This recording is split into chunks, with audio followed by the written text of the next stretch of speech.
ایک مرتبہ زور شریف ضرور پڑھ لیجیے، جزاک اللہ خیر۔ انسان کے جو 5 سینسرز ہیں، 5 حواس، ان میں صرف ایک کان ہے جو آف نہیں ہوتا، باقی چاروں آف ہو جاتے ہیں۔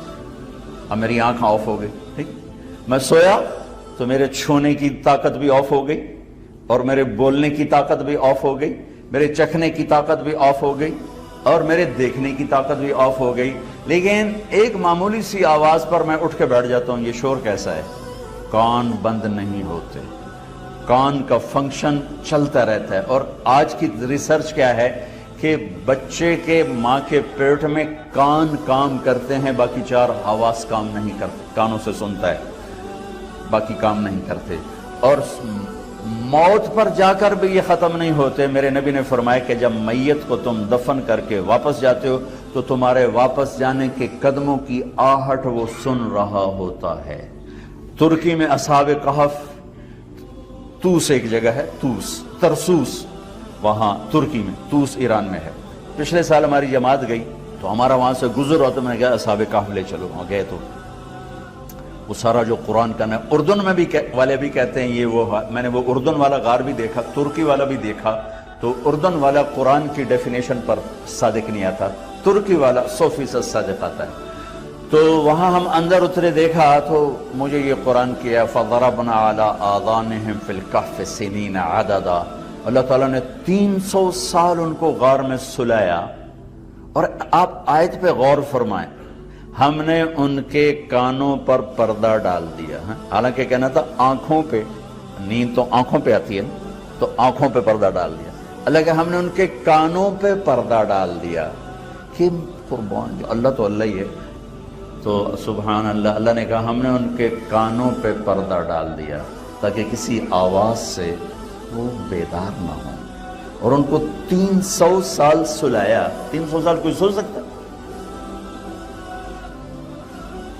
اٹھ کے بیٹھ جاتا ہے، اور 300 سال سوئے رہے، نہ بھوک نہ پیاس، نہ کوئی جانور، نہ کوئی سامنا بچھو۔ 300 سال کے بعد اٹھتے ہی بھوک لگی، چلیے چلو بھائی، فَبَعْثُوا أَحَدَكُمْ بِوَرْقِكُمْ هَذِهِ، جاؤ بھائی یہ پیسے دے کر کسی کو روٹی لاؤ۔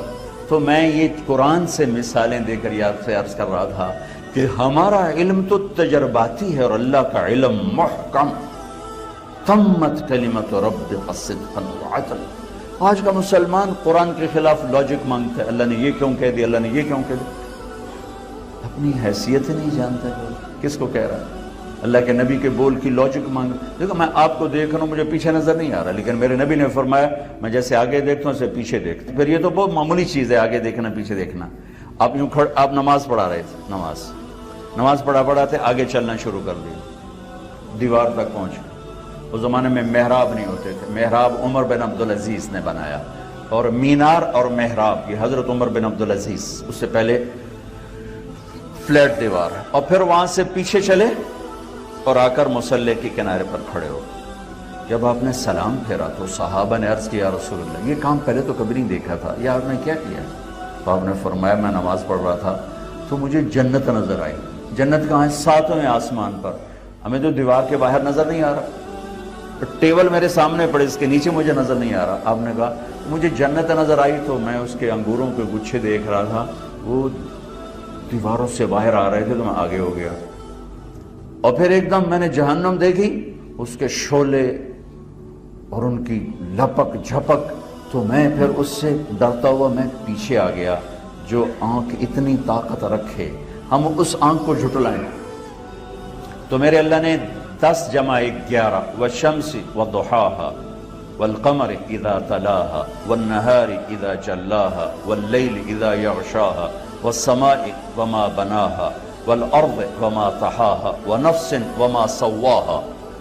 11 قسموں کے بعد اللہ نے کہا میں بتاؤں کامیاب کون ہے ناکام کون ہے؟ تو کیا اتنا طاقتور مضمون پورے قرآن میں کہیں نہیں آیا۔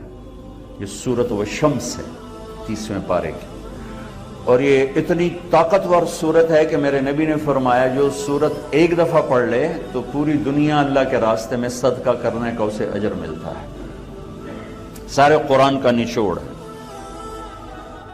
مجھے سورج کی قسم، اور اس کی روشنی کی قسم، والشمس وضحاها، والقمر اذا تلاها، مجھے چاند کی قسم، والنہار اذا جلاها، مجھے دن کی قسم، واللیل اذا یغشاها، مجھے رات کی قسم۔ یہ اللہ تعالیٰ قسم 5 ہوگی۔ والسماء، مجھے آسمان کی قسم، وما بناها، آسمان کے بنانے والے رب کی قسم، اپنے آپ کو بیچ میں شامل کیا 7ویں جگہ پر آ کر۔ والارض، مجھے دھرتی کی قسم، وما طحاها، اس کے بنانے والے رب کی قسم۔ ونفس، یہ آخری قسم اللہ نے ہمارے جذبات کو ابھارنے کے لیے، تمہاری جان کی قسم، وما سواها، تمہاری جان کے بنانے والے رب کی قسم۔ 11 قسموں کے بعد کیا بتایا ہے؟ بیچ کی آیت چھوڑ کے، ایک آیت چھوڑ کے کہتا ہوں، قد افلح من زکاها وقد خاب من دساها، جس نے اپنے آپ کو پاکیزہ کیا وہ کامیاب ہے، اور جس نے آپ کو گندگی میں ڈبو دیا گناہوں میں وہ ناکام ہے۔ تو سارا فلسفہ اندر ہے، باہر کا پیپر کچھ نہیں ہے، باہر کی ڈگری یا باہر کی دولت، عزت، شہرت، جھنڈے، گاڑیاں، یہ تو آنے جانے والی چیزیں ہیں۔ اللہ نے کامیابی بھی اندر بتائی، اور وفی انفسکم افلا تبصرون، اپنے من میں ڈوب کر پا جا سراغ زندگی، دل دریا سمندروں ڈوبے کون دلاں دیاں جانے ہو، وچے بیڑے وچے جھیڑے وچے ونج مہانے ہو۔ عزیر علیہ السلام کا گزر ہوا تو لوگ وہ بخت نصر کے حملے سے قتل، غارت، لاشیں کو ڈھیر، وہ ان کی جی میں انا یحیی هذه اللہ بعد موتها، یہ اللہ ان کو زندہ کیسے کرے گا؟ فاماتہ اللہ 100 عام۔ جا رہے تھے، گدھے پر سوار تھے، ایک ایسے ہی مشکیزے میں پانی تھا اور ایک چھوٹے سے ٹفن میں روٹی تھی، گدھے پر سوار، تھوڑا سا آگے گئے، اونگ آنے لگی، بھوک لگنے لگی، گدھے کو باندھا، ایک ٹوٹی دیوار پر یوں ٹیک لگائی، اور انگور تھے ان کو رومال میں ڈال کے ان کا رس نکالا اور روٹی کے اوپر ڈالا، روٹی کے ٹکڑوں پر ڈالا، اور پھر تھوڑا سا یوں گردن کی اور ٹانگیں ایک چھوٹی دیوار پر ایسے رکھی کہ یہ انگوروں کا رس روٹی میں رچ جائے، روٹی نرم ہو جائے گی، پھر میں کھا لوں گا۔ فَأَمَاتَهُ اللَّهُ 100 عام، اللہ نے وہیں جان نکالی، 100 سال۔ ثم بعث، 100 سال کے بعد اٹھایا۔ کم لبث، عزیر کتنا عرصہ گزرا؟ کہنے لگے، یوں دیکھا سورج کو، کہنے لگے یا اللہ یومن او بعض یوم، یا اللہ یہی کوئی دیہڑی ادھی دیہڑی گزری، دن آدھا دن۔ اللہ نے کہا بل لبثت 100 عام، عزیر یہاں 100 سال ہو گئے تمہیں۔ فانظر الی طعامک و شرابک لم یتصنع، انگور کا رس کتنی جلدی جھاگ چھوڑتا ہے، کتنی جلدی گندا ہوتا ہے۔ تو کہا دیکھ تیرا کھانا کتنا تر و تازہ ہے، تیرا پانی کیسے اسی طرح صاف شفاف ہے، اور تیرا گدھا کدھر ہے؟